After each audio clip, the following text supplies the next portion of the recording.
Now it's 7 years since MIA was launched, Yeah. and there's been many changes since then.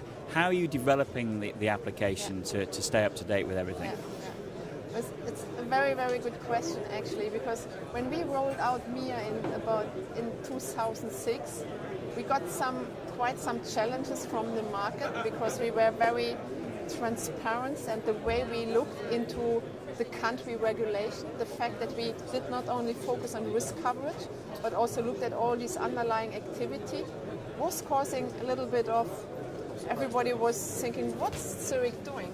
Why they are doing this?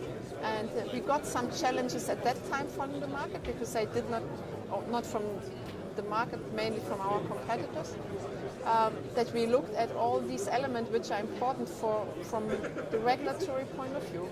Now we are in 2013, and actually the market is telling us that we were right.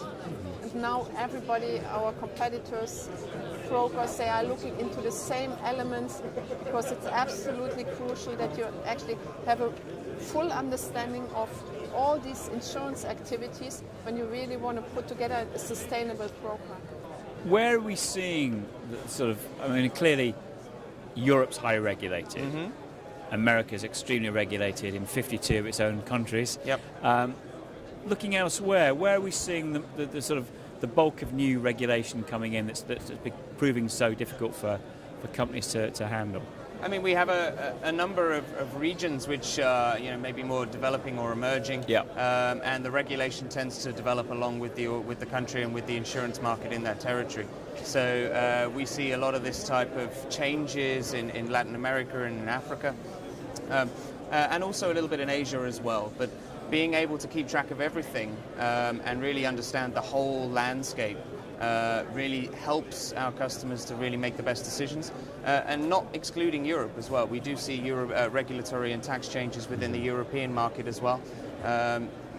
Really keeping a finger on the pulse of what's going on across all of these territories is the real key to make sure we stay on top of what the situation actually is. Yeah. And what's been the reaction to this from your clients? How do they find the system to use then? The feedback we receive is fantastic. Since we started rolling it out to brokers and customers, we now have a little over 2,000 people outside of Zurich who use the application with training and with full access to the system. And what we are hearing is that it is really helping them to make better insurance solution decisions on behalf of their customers or for themselves. Another interesting development is actually using the data that we have in the application to start looking at areas where perhaps they don't have operations today, but where they might want to go in the future, so that they can start to look at what their insurance solutions would look like if they were to move into new territories.